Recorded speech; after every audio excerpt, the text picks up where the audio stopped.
Tank and Ryan put on a great fight, no doubt. But who wins? You've got to go with Tank. A lot of people say he reminds them of me. Does he? I don't know. Maybe just when it comes to getting in trouble with the law, but other than that, not really. Iron Mike Tyson has now joined the growing list of critics weighing in on the controversy surrounding Gervonta Davis versus Lamont Roach. Their March 1st fight has become the most talked about and debated boxing match of 2025. Many respected figures in the sport, including former champions and analysts, have openly criticized the judges, the referee, and the boxing organizations involved. Cards. Judge at the ringside, Eric Marlinski scores it on 115 to 113 in favor of Gervonta Davis. Judges Steve Weisfeld and Glenn Feldman both scores about 114 to 114, even a draw. The decision is a majority draw.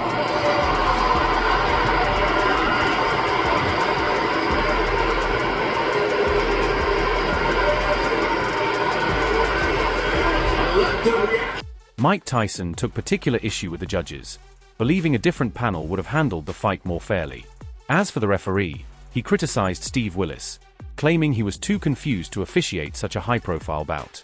Tyson questioned why Willis stopped counting despite initiating the count earlier, calling it a major blunder.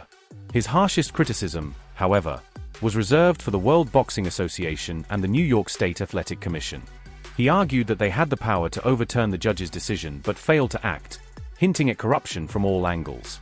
Tyson claimed the controversy exposed the sport's deeper issues, portraying boxing as being in the hands of incompetent officials who are only making its current state worse. I think Tank, but I think it'll be a good fight. Yeah, does he go all 12 rounds? Does he go all 12 rounds? I don't think so 12, but it could. I doubt it. Yeah. Gervonta Tank Davis' path of destruction took an unexpected turn inside Barclays Center on Saturday night when Lamont Roach Jr. weathered the storm and battled to a majority draw. Nobody likes a draw. I feel like if we fight again, I could do more, Davis admitted at his post-fight press conference. That was on me. I didn't pick it up like I should have. I could have done more. Definitely could have done more. I'm getting back in the gym in a week. It's on me. Definitely my fault. The unexpected result capped off a night filled with uncharacteristic moments, leaving fans and analysts stunned. Oh, and that right, but Davis took off some of the steam of the punch, but still, Roach leaned with right. He took a knee. He took a knee! You take a knee like that, that looks like a knockout. All right? Back up. Back up. That's a generous call from the Did he not take a knee? Take the mouthpiece, took him out. And that's right. Oh, here comes Davis! Davis exploding! And Roach took the shots and fired back some of his own. Short left hand from Roach. Counter right hand lands by the... Davis, with his 30-1 record and 28 knockouts, failed to hurt Roach with his signature power punches. Instead, he found himself on the receiving end of Roach's shots and even appeared to take a knee after a body blow early in the 9th round. Rather than ruling it a knockdown, referee Steve Willis allowed WBA lightweight champion Davis to retreat to his corner and wipe his face with a large white towel. After the fight, Davis explained that he was suffering from the sting of a hair chemical in his eye, something his co-trainer Calvin Ford referred to as hoe juice, and needed to treat the pain. I rinsed it out with water today, but it wasn't enough, Davis said. By not calling it a knockdown, Willis preserved crucial points for Davis, which ultimately played a significant role in the final score. What was going through your mind when you heard the decision? Nobody like a draw, you know, from a guy that get knockouts and things like that, but it's cool. I feel like if we fight again, I could do more, and I should have did more. I was lost in the, I lost track in the rounds. That's why we need, what is it called? Yeah, man. After the fight, Davis insisted he had done enough in the later rounds to win on the scorecards, but only one judge, Eric Marlinski, saw it his way, scoring the bout 115 to 113 in his favor. Veteran judges Steve Weisfeld and Glenn Feldman both scored it 114 to 114, resulting in a majority draw. The controversy surrounding the 9th round played a major role in the outcome. Both Feldman and Marlinski scored it 10-9 for Davis, but if his apparent knee had been ruled a knockdown, the round would have gone 10-8 in Roach's favor. That single-point swing could have changed everything, making Roach the WBA lightweight and super featherweight champion. Honestly, I thought I should have won even without that, Roach said. But the rules state if you take a knee, that's a knockdown. If it counted, I would have won the fight. Roach also questioned the referee's handling of the moment. He started counting. Did you see me tell Willis to keep counting? He stopped. I don't know why. As the fight moved into the championship rounds, Roach recalled Davis telling him, "You ain't going to get the win. They ain't going to give it to you."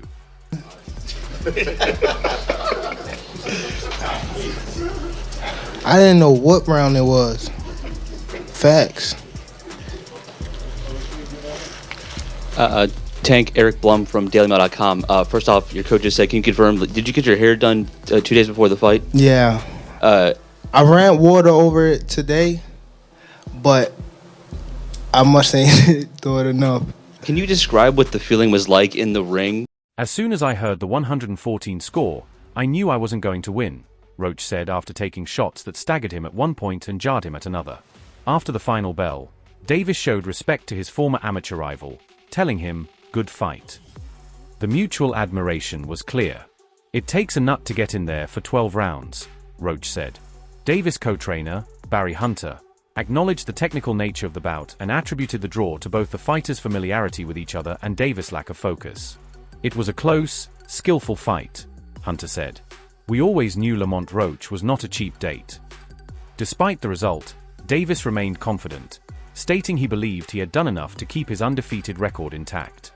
Was it to get the towel out, to get the burn out of your eyes, or what was going on? I didn't want to get caught.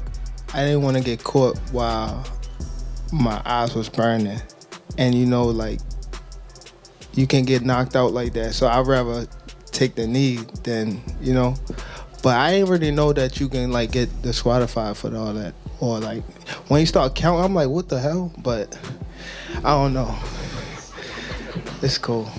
Do you want that rematch next? And if so, how? "I was hitting him with a lot of shots and breaking him down," Davis said, reflecting on the later rounds, where he swept the final 4 on Weisfeld's card and won 2 of the last 3 on Feldman's and Marlinski's scorecards. "Hopefully, we'll run it back. Let's do it again." Roach's performance won over the sold-out crowd of 19,250, making it the second highest grossing event in Barclays Center history, trailing only a Rolling Stones concert from 2012. For Davis, a victory was supposed to set up a massive All-American showdown with fellow 3-division champion and WBC lightweight title holder Shakur Stevenson. Instead, he found himself explaining the grease in his eye and facing an unexpected wave of jeers from the crowd. As Davis removed the New York Yankees hat he had worn to show solidarity with the fans, the cheers shifted toward Roach. The challenger outlanded Davis in total punches, 112 to 103, and dominated the jab battle, landing 25 to Davis 10. That we're to see that fight happen again this year. I'm not sure, bro. I'm definitely not sure, but hopefully we could get it before. Nah, it probably won't be this year. Is that the one you want next? It's definitely the one I want next, but it's not gonna be next. "I thought I won, but we can run it back," Roach said. "I did enough to win against a very skilled boxer. I've got the skills to pay the bills, and I can't wait to do it again.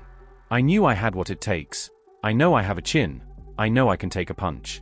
I ain't going out like that. Once I took his best shot, I knew I'd be okay."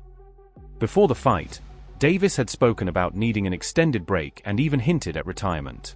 However, after the draw, he told his coaches he wanted a rematch and was eager to get back to training.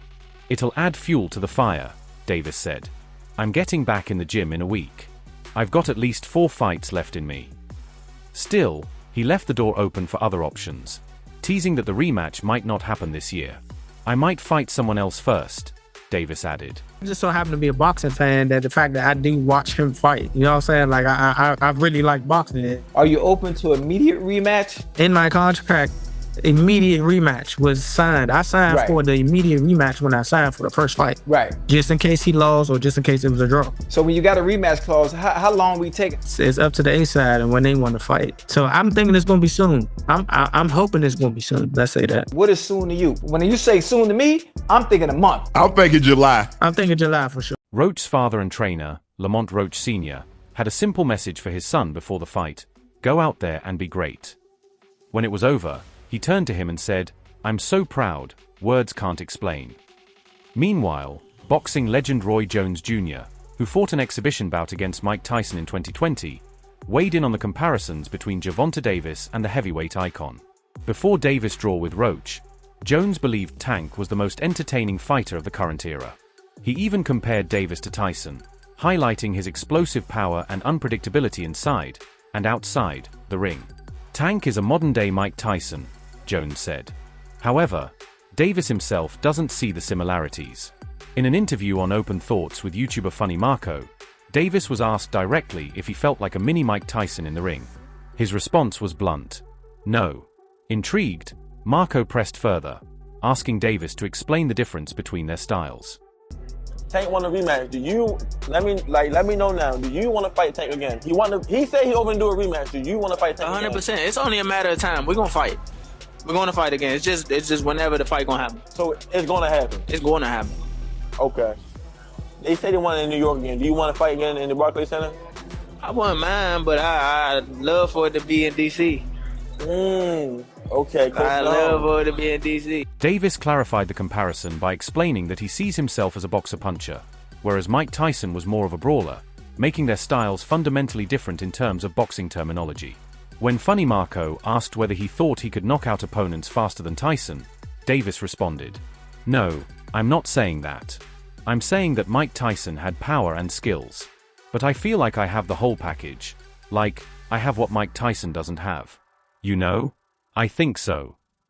However, Iron Mike himself sees some similarities in how both of them throw punches. He has addressed the comparisons in multiple interviews, including one with TMZ, where he agreed that their punching technique shares some resemblance. "For him and myself, our stoutness to the ground catapults us, like being shot from a bow and arrow. The force is unstoppable." Tyson was also present during the Davis vs. Garcia fight, standing in Ryan Garcia's corner. But after Davis' devastating 7th-round knockout, even Tyson had to acknowledge his greatness. He admitted that Tank had become the face of boxing, especially after defeating a star like Garcia. With his ever-growing fan base, Davis is now undeniably one of the biggest draws in the sport. And he had some good qualities in it. He did some really good stuff. But the stuff that he did that represented me, I don't think people even picked up on it. Like what kind of stuff? Just the way he moved his head. Yeah. People don't know I crack my neck all the time. Yeah, what was that about? You were always doing that. No, what had happened when I had fought Bone Crusher Smith, he had hit me, and the next thing I don't know how to crick him. I couldn't stop. My neck was messed up, so I had to go to a chiropractor. I don't know what the heck was wrong with it. Despite the differing opinions on the comparison, one thing is undeniable. Gervonta "Tank" Davis has the potential to etch his name in boxing history. Lately, Davis has been more direct in addressing comparisons to the baddest man on the planet. Often willing to give away the early rounds, the Baltimore knockout artist studies his opponents, picks apart their weaknesses, and then unleashes his devastating power. Power so impressive that it's rumored to trouble even heavyweights in sparring. Although Davis and Tyson fought in different weight classes, the brutality of their finishes continues to draw parallels. Tyson, known as Kid Dynamite in his early days, won his first 19 bouts by knockout and remained undefeated in 37 fights before suffering a shocking upset loss to James "Buster" Douglas. While their styles may differ, both men possess an aura of danger, capable of ending a fight with a single punch, no matter the opponent. Yeah. I like to go with Tank. Everyone's gonna go with Tank, It would be a very interesting fight. Shakur takes a good shot, though. He's a specialist. That's why some fights that he doesn't look good in, because he's so superior. He is boring watching sometimes.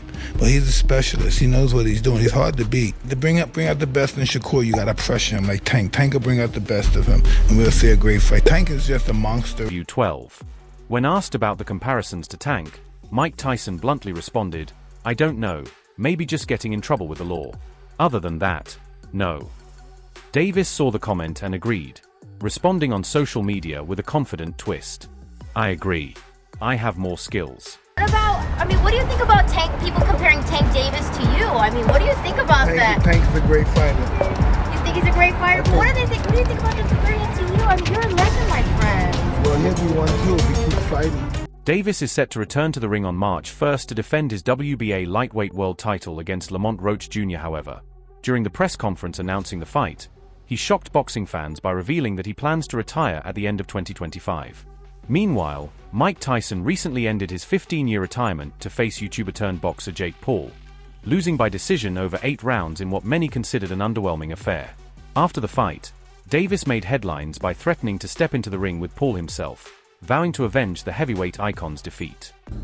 I think Gervonta Davis is probably the greatest fighter around now, but he's got a tough fight coming up. You know, he's the top dog, there's no doubt about it. He showed that. At first I thought Tank was just going to beat him in like 5 or 6 rounds. I don't know, we have to see now. I got caught up with the hype. Jake Paul and Mike Tyson squared off in Arlington, Texas, in what was billed as the fight of the decade.